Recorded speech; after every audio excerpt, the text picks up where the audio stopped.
ጥንታዊቷና ታሪካዊቷ የጅማ ከተማ ቀደም ባሉት ጊዜያት የልማቷና የቱሪስት መዳረሻነቷ እድገት ታሪኳን የማይመጥን ሆኖ ቆይቷል። ከቅርብ ጊዜያት ወዲህ ግን መንግስት ነዋሪዎቿና ባለሀብቶቿ እጅና ጓንት ሆኖ በመስራታቸው ከተማዋ በለውጥ ጎዳና ላይ ትገኛለች። ይህንንም ተከትሎ በ2010 ዓመተ ምህረት 280 ሚሊዮን ብር አካባቢ የነበረው የከተማዋ ገቢ አሁን ላይ ወደ 4 ቢሊዮን ብር አካባቢ ደርሷል። በሰው ተኮር የልማት ስራዎች የመጣው እድገቷ የነዋሪዎቿንም ህይወት በብዙ የለወጠ ሆኗል። የልማት ተነሺዎች አስፈላጊው መሰረተ ልማት የተሟሉላቸው መኖሪያ መንደሮች ተገንብቶላቸው የተሻለ ህይወትን አግኝተዋል። የከተማ አስተዳደሩ በአንድ ዓመት ውስጥ አዳዲስ መኖሪያ ቤቶችን በመገንባት ከተማዋን ለኑሮና ለኢንቨስትመንት ምቹ የማድረጉን ጥረት አጠናክሮ ቀጥሏል። ከጠቅላይ ሚኒስትር ዶክተር አብይ አህመድ ጋር ውይይት ያደረጉት የመገናኛ ብዙሃን ባለሙያዎች ከአዲስ አበባ መነሻቸውን አድርገው የተለያዩ የሀገሪቱን ክፍሎች የልማት ስራዎችን እየጎበኙ ነው። በዚህም መሰረት ባለሙያዎቹ በጅማ ከተማና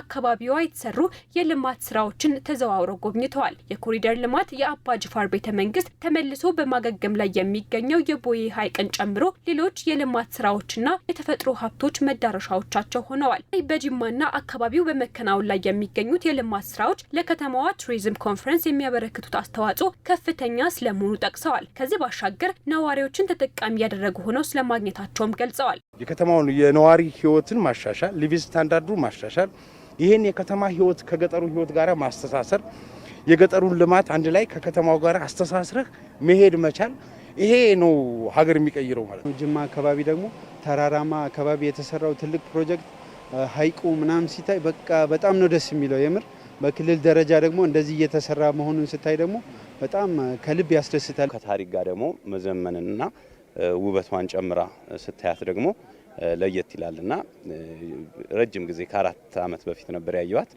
አሁን ደግሞ ከ4 ዓመት በኋላ አምሮባት ቆንጆና ተውባ የበለጠ ለቱሪስትም ለነዋሪዎቿ ምቹ ሆና አግኝታታለሁ።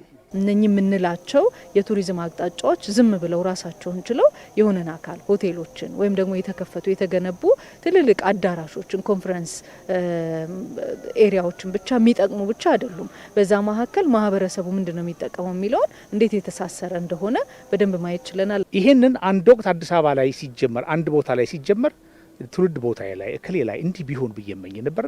ስመኝ ግን በእንዲህ ባጭር ጊዜ ውስጥ ይሆናል ብዬ አስቤ አላቅም። አሁን ጅማን የዛሬ 3 ዓመት መጥቻለሁ። ኢንዱስትሪ ፓርክ ምረቃ ላይ መጥቼ ቀንቼባት ጽፌላት ይጃለሁ። አሁን ደግሞ እኔ እውነት ለመናገር ለልጆቼ አፌን ሞልቼ የምናገረው ከታሪክ መነሾ ለሌላው ሰው አፌን ሞልቼ የምናገረው ነገር አይቻለሁ። ጅማ ያለውን ነገር እንደመጣን ለማየት ሞክሬያለሁ። ያው ከዛ በቃ መናገር በጣም እውነት ነው መናገር እና ማየት ማመን ነው። እንዲህ ይሆናል ብዬ አልጠብቅም። እኔ መዲናዋ አዲስ አበባን ጨምሮ በተለያዩ የሀገሪቱ ከተሞች በመሰራት ላይ ያሉ የልማት ስራዎች እርስ በእርስ የተሰናሰሉ ተደርገው እየተሰሩ መሆናቸው ለሀገር የሚሰጠው ጠቀሜታ ጉልህ ነው ሲሉም አስተያየታቸውን ሰጥተዋል። ወደ አንድ በኩል ያዘነበለ ነበር ልማቱ በራሱ። አሁን ግን የምታየው ነገር እጅግ በጣም የሚያምር ነው። አሳታፊ ነው ያደረጋቸው። አዲስ አበባ ሂውጅ ነው ፕሮጀክቱ፣ በጣም ትልቅ ነው። ቀድሞ የተጀመረ ነው ብለህ የምትለው ነገር ነው። ፒያሳ ላይ የተሰራውን ታውቃለህ። ከዛም ደግሞ እየሰፋ እስከ ሲኤምሲና ከተማው እየሄደበት ያለው ነገር አለ። ጅማ እኮ አሁን ስታየው ከመሀል ከተማው እስከ ገጠር ኮሪደሩ ከመሀል ከተማ አሁን እስካለንበት ሰፈር ድረስ የገጠሩ ኮሪደር ልማትና የከተማ ኮሪደር ልማት ኢንቲግሬት ያደረገበት የተፋጠነበት የመሀል አሁን የወንዝ ዳሩ የከተማው ፕሮጀክት ስታየው እጅግ በጣም ነው የሚያምር። እንደ ሀገራችን የመጣንበት ጉዞ ያህል ደግሞ በቴክኖሎጂ በመዘመን በሌሎችም ጉዳዮች ኋላ ያስቀሩን ጉዳዮች አሉ። ዛሬ ላይ ለምሳሌ አዲስ አበባን ብትወስዳት በጣም የኮንፈረንስ ከተማ የመሆን እድሏ በጣም ጨምሯል። እንደ ሀገር እየተሰራ ያለው ነገር ከአዲስ አበባ ተነስቶ አንድ ሰው ወዴትም አቅጣጫ ቢሄድ አንድ ጎብኚ ይቆያል። የቆይታ ጊዜውን የሚያረዝሙ ነገሮች ነው። ወደ ጅማ ይምጣ፣ በምስራቅ አቅጣጫ መሄድ፣ በምዕራብ አቅጣጫ መሄድ፣ በደቡብ አቅጣጫ መሄድ ያንን የቆይታ ጊዜውን ምቹ ሊያረጉለት የሚችሉ ስለዚህ የተሳሰረ ነው። አዲስ አበባን ብቻ በጣም አልመተን የለምቶ ሌላውን አካባቢ የዘነጋ አይደለም። ለልጆቻችን ተስፋ ጅማ ላይ፣ አዲስ አበባ ላይ፣ ጎንደር ላይ፣ ወንጭ ላይ፣ ሀላላ ላይ አይተናል።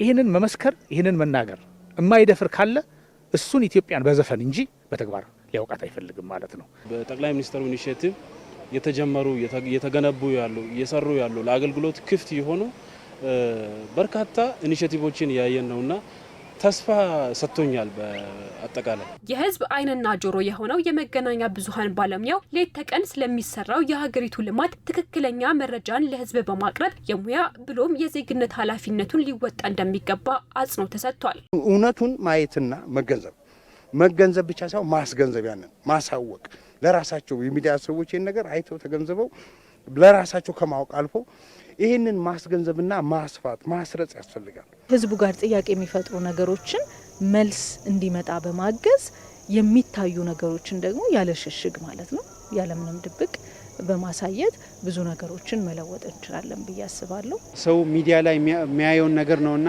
የሚያምነው ከዛ አንፃር የኛ ኃላፊነት ነው የቀረው እንዳውምላለሁ። ምክንያቱም አጠቃላይ መንግስት ስራ ሰርቶ እያሳየ ነው እየሰራም ነው ባይናችንም እያየን ነው። የቀረው የኛ ስራ ነው ሁላ ብዬ አምናለሁ። ኢትዮጵያን አልገለጽናትም። በቃ ኢትዮጵያን በልኳ በተሰራት ልክ አልገለጽናትም ብዬ ነው እኔ በእኔ የማስበውና የሚቀረን ነገር አለ። መጻፍ አለብን።